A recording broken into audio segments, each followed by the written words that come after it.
Existem 7 filmes de Naruto Shippuden e eu passei as últimas semanas assistindo cada um deles. 2 desses eu já havia assistido e os outros 5 eu assisti pela primeira vez. De videntes e linhas do tempo alternativas a prisões secretas e universos paralelos, os filmes de Naruto Shippuden não eram exatamente o que eu estava esperando. E após ter revisitado todos os filmes de Naruto clássico para um vídeo que já está aqui no canal, eu estava muito curioso para saber o que eu acharia dos filmes do Shippuden, especialmente os que eu nunca havia assistido. Eu sou fã de Naruto há quase 20 anos, porém, tal como todo mundo que acompanhava o anime semanalmente, eu simplesmente não tinha paciência para filler. Quando eu comprei os DVDs de Naruto lá em 2008, a coleção incluía apenas o primeiro filme do Shippuden, porque todo o resto ainda não havia sido lançado. E sempre que algum filme novo saía, eu não fazia muita questão de assistir, porque a maioria deles não era canon. Mas isso finalmente mudou, porque hoje eu vou passar por cada um dos filmes de Naruto Shippuden,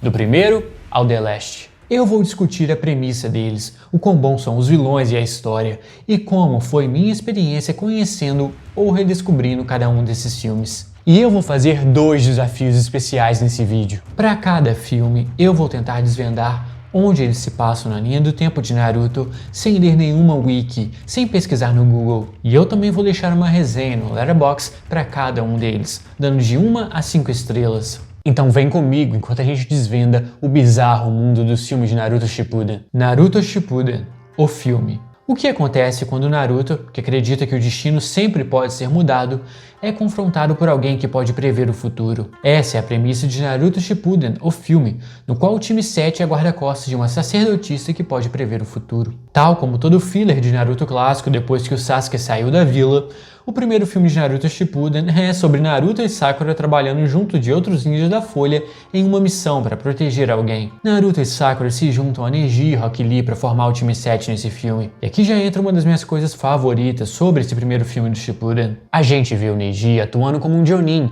um verdadeiro capitão de equipe. Tirando o primeiro arco de Naruto Shippuden, essa versão de Jonin do Neji praticamente não apareceu na história até o arco da Quarta Guerra Ninja. O Neji tem um destaque considerável nesse filme, e chega a ser bem frustrante o fato de que uma das melhores aparições desse personagem no Shippuden tenha sido em um filme que não é canônico. E por falar em frustrações, esse filme deixa bastante a desejar. Como o primeiro filme de Naruto Shippuden, era de se esperar que esse filme ia chegar com o pé na porta e entregar algo de alto nível. Mas a verdade é que Naruto Shippuden, o filme, é bem arrastado e tem bem poucas cenas de ação interessantes. A premissa do filme até que parece divertida. A sacerdotisa que pode prever o futuro e nunca errou tem uma visão de que o Naruto perecerá em batalha enquanto protege ela. Isso levanta umas questões de destino e livre-arbítrio, que sempre foram bastante importantes no universo de Naruto. Mas nada é explorado em muito detalhe nesse filme. Ainda que o País do Fogo estivesse sendo invadido, o filme nunca passa uma sensação de urgência, o que faz com que tudo pareça um grande filler, onde nada realmente importa. E tal como todos os filmes de Naruto antes desse, o primeiro filme do Shippuden termina com Naruto usando um Rasengan especial. Quanto à linha do tempo, eu arriscaria dizer que esse filme se passa depois do arco do resgate do Gaara, mas antes do arco da Ponte Tenchi. Esse filme definitivamente não é ruim, mas ele tá longe de ser um dos melhores filmes de Naruto. 3 estrelas. Vale a pena assistir se você é fã do Neji. Naruto Shippuden 2. Laços. Eu não assisti Laços quando lançou, mas eu lembro exatamente do hype que esse filme teve. Tava todo mundo falando do tal filme Laços, de como Naruto e Sasuke finalmente iriam se encontrar, e de como esse seria o primeiro filme de Naruto desde aquele da Princesa da Neve, no qual o Sasuke apareceria. E eu acho que é justo dizer que esse filme não fez jus ao hype. O começo do filme é divertido e ele te joga num grande mistério, no qual a Vila da Folha é atacada por uma vila que havia sido extinta há séculos atrás e que agora queria vingança contra Konoha. A gente também conhece um médico chamado Dr. Shino, cujas técnicas parecem ser até mais avançadas do que as de shinobi médicos como Tsunade e Sakura. Aqui nós vemos Naruto, Sakura e Hinata partindo em uma missão no qual eles devem proteger o doutor e o seu aprendiz, Amaru, que na verdade é uma garota se passando por um garoto. E embora a introdução desse filme faça a gente achar que o resto dele vai ser muito bom, o segundo e o terceiro ato são bem fraquinhos. Com tanta ênfase na questão dos laços, eu achava que esse seria um filme sobre Naruto e Sasuke, e não um filme sobre uma personagem aleatória e o amor bem esquisito dela para com o médico. todo o material de marketing de Laços foi focado no Naruto e no Sasuke. Então ver que eles só interagiram lá no final foi bem decepcionante. Laços também constrói essa ideia de que Naruto e Sasuke vão ter que se aliar no final contra um mal maior. Mas nem isso acontece exatamente. O Sasuke estava ali fazendo sua própria missão por Orochimaru, enquanto o Naruto queria proteger a Amaru. Não tem muita colaboração entre eles. Laços também introduz o conceito do Zero Caudas, o que poderia até ser interessante, mas tudo acontece muito rápido, então nem dá tempo para aproveitar muito essa ideia. E quanto à linha do tempo, esse filme claramente se passa após o arco da Ponte Tenchi, e muito provavelmente antes do arco do Asuma. De todos esses filmes do Shippuden, Laços era o que eu mais estava animado para assistir pela primeira vez. Infelizmente, ele foi um dos que mais me decepcionou. Então aqui vai a minha review. 2 estrelas. Eu sei que o Sasuke já apareceu até demais em Naruto, mas ele podia ter tido um papel maior nesse filme.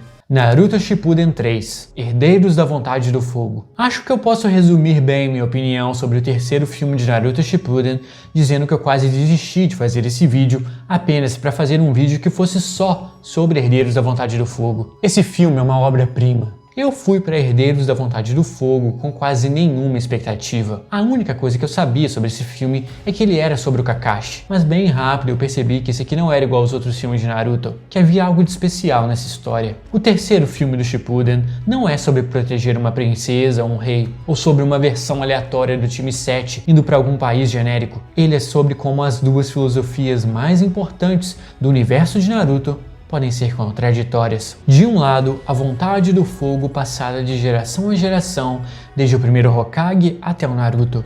Do outro, o lema que aqueles que abandonaram seus amigos são piores que lixo, que surgiu com o Obito e também foi ensinado ao Naruto. A premissa desse filme é genial. Como o Naruto reagiria se, para salvar a vila inteira, ele tivesse que sacrificar o Kakashi? A vontade do fogo, que foi passada tão bem pelo terceiro Hokage e pelo Asuma, nos diz que ninguém é mais importante que a vila e que todo shinobi sempre tem que visar o bem das futuras gerações. Tanto o Hiruzen quanto o Asuma caíram em batalha, sabendo que a nova geração estava em boas mãos, que a Vila da Folha continuaria. Mas a lição do Obito e do Kakashi, de que aqueles que abandonam seus amigos são piores que lixo, nos diz que a missão não é a coisa mais importante, que um shinobi sempre tem que proteger a sua equipe e os seus amigos antes de qualquer coisa. O Naruto foi ensinado essas duas filosofias, então qual ele devia seguir? É uma pergunta difícil e o filme não te dá uma resposta fácil. Ao longo de 90 minutos, o Naruto é confrontado por alguns de seus maiores amigos, incluindo Gaara e Shikamaru, que defendem o direito do Kakashi de se sacrificar para salvar não só a Vila da Folha, mas todo mundo shinobi de um ninja que pretende acumular todas as Kekkei Genkai. A jornada do Naruto em Herdeiros da Vontade do Fogo é o que acontece quando uma força imparável encontra um objeto inamovível. E o resultado é um filme espetacular que tem alguns dos diálogos mais interessantes de toda a franquia. E isso sem falar em algumas cenas de ação espetaculares que eu não estava esperando. Nós temos uma rápida revanche entre Naruto e Gaara, carregada de emoção, porque ao mesmo tempo que o Gaara respeita demais o Naruto, ele também sabia que o dever dele como Kazekage era zelar pelo futuro da vila, não pelo Kakashi. Da mesma forma, o Shikamaru foi ensinado pelo Asuma a proteger o rei, proteger a futura geração, mesmo que isso significasse ficar contra o Naruto, seu melhor amigo. Até mesmo os figurantes de Naruto, o restante dos 12 de Konoha, têm o seu momento para brilhar nesse filme. A timeline de Herdeiros da Vontade do Fogo não é muito difícil de desvendar. A história claramente se passa depois do arco do Asuma, porém antes do Jiraiya enfrentar o Pain. Eu poderia passar esse vídeo inteiro falando sobre Herdeiros da Vontade do Fogo. Então aqui vai minha review. 5 estrelas. Esse filme é tão bom, mas tão bom, que eu vou considerar ele canon. Naruto Shippuden 4, A Torre Perdida. Filmes de Naruto e fillers em geral costumam ter uma energia bem esquisita. Aquela sensação que a gente tem quando tá sonhando e sabe que alguma coisa tá errada, mas não sabe exatamente o que. Essa é exatamente a vibe do quarto filme de Naruto Shippuden, que envolve viagem no tempo. É uma história na qual o Naruto é mandado para quase 20 anos no passado. A maior parte do filme se passa no passado e no País do Vento, em uma região que está sendo dominada por um ninja que usa o estilo marionete. Tudo nesse filme tem uma vibe bem estranha, quase que um vale da estranheza, porque a gente não sabe ao certo se aquilo é realmente o passado, tal como ele deveria acontecer, ou se o Naruto e aquele vilão estão mudando a história. E pelo fato dele se passar no País do Vento décadas antes dos eventos de Naruto, Todo aquele mundo se parece bem diferente do que a gente está acostumado. A carga emocional da Torre Perdida está, claro, no fato de que o Naruto interage com o Minato, que aqui ainda não havia se tornado Hokage e estava em uma missão juntamente de um ninja do clã Kimichi e um ninja do clã Burami. É sempre divertido ver o Naruto interagindo com o Minato, seja através de visões, do Edo Tensei, ou nesse caso, de viagem no tempo. A gente sabe que isso é um filme filler de viagem no tempo, o que significa que qualquer mudança que estiver acontecendo tem que ser desfeita antes dos créditos subirem. Mas eu gosto de como o roteiro se desenrola aqui, e no final tudo se encaixa meio que em um paradoxo. Eu sou muito fã de Viagem no Tempo, muito. Então não foi surpresa nenhuma eu ter gostado tanto desse filme. Onde a Torre Perdida se passa na timeline me deixou um pouquinho confuso, porque o Naruto menciona ter perdido seu mestre, então a gente poderia assumir que o arco do Pain já passou, mas o Naruto também deixa entender que ele ainda não tem certeza que o Minato é o pai dele. Então eu diria que esse filme de alguma forma se passa após a luta do Jiraiya contra o Pain, mas antes da luta do Naruto contra o Pain. Eu não achei a Torre Perdida tão bom quanto Herdeiros da Vontade do Fogo, mas é sim um ótimo filme. 4 estrelas. Para todo mundo que achava que o Tobi era o Sasuke do futuro, pelo menos aqui nesse filme existe viagem no tempo no universo de Naruto. Naruto Shippuden 5, Prisão de Sangue. Eu tive certa dificuldade em escrever essa parte do vídeo, simplesmente porque não acontece muita coisa no filme da Prisão de Sangue. O quinto filme de Naruto Shippuden começa com o Raikage sendo atacado pelo Naruto, o que obviamente se tratava de um impostor. Mas o verdadeiro Naruto é imediatamente preso, então o filme todo se passa nessa prisão para ninjas perigosos no País da Grama. Embora eu tenha achado o filme meio monótono, eu curti essa ideia de uma história de Naruto se passando inteira dentro de uma prisão, e eu queria até que o filme tivesse explorado mais isso, talvez com o Naruto ficando amigo de alguns prisioneiros e descobrindo como eles foram parar ali. Mas o verdadeiro foco do filme é nessa caixa que, diz a lenda, tem o poder de conceder qualquer desejo a uma pessoa. Então todo o plot da prisão se torna meio que secundário, já que a verdadeira história é sobre o mistério da caixa e que poder é esse. Se tem uma coisa que eu gostei desse filme foi ver o Naruto usando o modo sábio como uma carta extra na manga. Eu só achei curioso que, nesse filme, sempre que o Naruto ativava o modo sábio, aquela capa vermelha que ele usou na luta contra o Pain aparecia. Acho que esqueceram de avisar pra quem fez esse filme que a capa não faz parte da transformação, o Naruto só trouxe ela lá do Monte dos Sapos. Mas isso não atrapalha em nada. Ver o Naruto usando o modo sábio é sempre muito bom, especialmente porque essa transformação foi tão pouco aproveitada na história original após o Naruto aprender a controlar a Nove Caudas. Os personagens secundários da Prisão de Sangue até que são interessantes, e o vilão principal é uma figura bem trágica. Mas o que realmente me incomodou nesse filme foi a linha do tempo. Nada faz sentido. Nesse filme, o Naruto já usa o modo sábio, ou seja, ele teria que ser depois do arco do Pain, mas a Vila da Folha está intacta. O Naruto também já conhece tanto o Raikage quanto o Bi, o que significa que a gente já deveria estar na Quarta Guerra Ninja. Só que claramente a Quarta Guerra Ninja não está acontecendo durante esse filme. E isso sem falar no fato de que o Raikage ainda não perdeu o braço, o que não faz sentido porque ele perde o braço antes do Naruto conhecer o Bi. Então eu nem vou perder tempo tentando definir a cronologia desse filme, porque ela não faz sentido algum. Mas só aqui a minha review. 3 estrelas. O filme é bom, e eu respeito a ideia de que o Naruto sempre tem que usar a capa vermelha quando ele ativa o modo sábio. Naruto Shippuden 6, O Caminho Ninja. Tirando Laços e The Last, o filme do Caminho Ninja deve ter sido o com maior marketing na franquia de Naruto. Eu lembro que já chegando na reta final da história, a divulgação desse filme Road to Ninja estava em todo lugar. Mas como eu disse, eu tinha uma relação bem complicada com o filler de Naruto em geral e acabei passando esse filme. E cara, que surpresa boa foi esse filme. O Caminho Ninja é muito bom. Começando pela premissa dele, que é super divertida. O Tobi usa o Sharingan para mandar o Naruto e a Sakura para um universo alternativo, um universo criado através dos sonhos deles. Esse Tsukuyomi infinito, obviamente não é canon, mas eu achei uma ideia muito boa. O Sharingan no mangá de Naruto pode fazer quase que literalmente tudo, inclusive reescrever a realidade.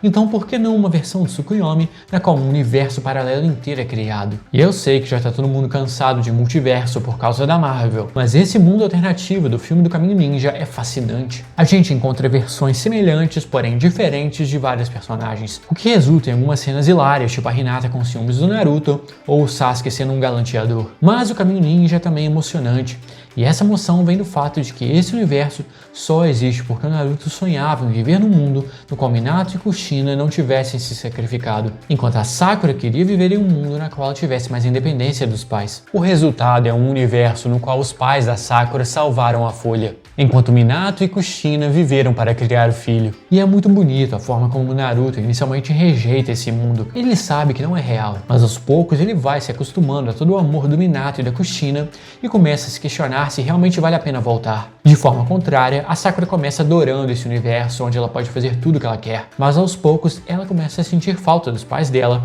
e entende a solidão com a qual Naruto viveu a vida inteira. Caminho Ninja tem também aquele que é o meu vilão preferido de todos os filmes de Naruto Shippuden, um mascarado que é meio que o Tobi desse universo. A identidade desse mascarado fica bem óbvia bem rápido, especialmente se você presta atenção na voz. É o Rasen gigante. Mas isso não faz ele menos interessante. Pelo contrário, eu queria descobrir mais sobre o passado dele e por que ele estava fazendo aquilo. Inclusive, acho que essa é a minha única crítica a Road to Ninja. Eu queria ter visto mais desse mundo alternativo e mais desse vilão. Mas em geral, Caminho Ninja é um dos melhores filmes de Naruto e um dos melhores exemplos de como histórias filler podem sim ser bem escritas e desenvolver os personagens de uma forma que respeita o cânone do mangá. A jornada pela qual tanto Naruto quanto a Sakura passam é linda, e a conclusão desse filme quase que me fez chorar. Quanto à linha do tempo, bom, esse filme também não faz muito sentido. Ele aparentemente se passa após o arco do Pain, mas a Vila da Folha já está relativamente reconstruída, o que significa que o Naruto já devia estar lá na ilha treinando com o Bi.